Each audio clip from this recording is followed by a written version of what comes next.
Alright, so it's me again.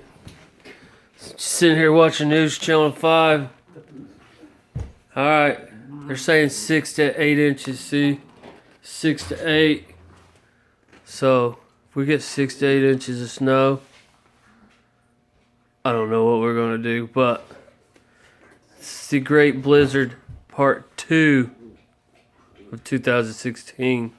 So I'm thinking, a lot of texts and phone calls in the morning about it, whether to go to work or not.